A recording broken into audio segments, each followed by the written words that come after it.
No nii, on aeg taas vaadelda meister Puhkaja Elvari seiklusi ja toimetamisi Elva vallas. Seekord palju kargemates ja lumisemates olustikes.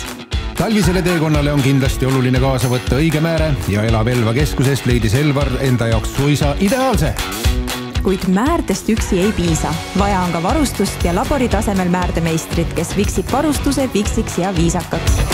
Nagu näha, on määrdemeister teinud suurepärast tööd, sest suusk libiseb ehk liigagi hästi. Sellest pole muret, sest olümpiasportlasi, kes oma abikäe ulatavad, leidub Elva metsade vahel alati. Kelgule, üheks lõbusaks liuks pole keegi liiga suur või vana. Ning vahel võib juhtuda, et liug viib sind Künka tipust otse järve põhja. Tundub, et talipüügiks kasutatakse Elvas elust sööta.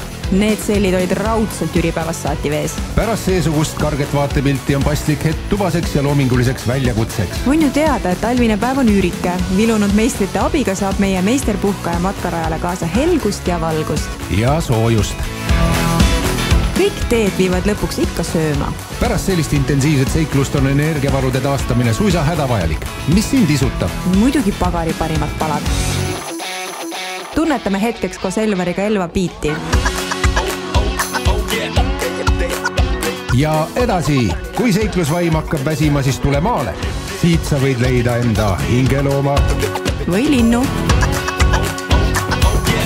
Armastus, see käib ikka kõhu kaudu. See on fakt. Ja gurmee tasemel kireäratajaid leidub Elva restoranides mõnuga.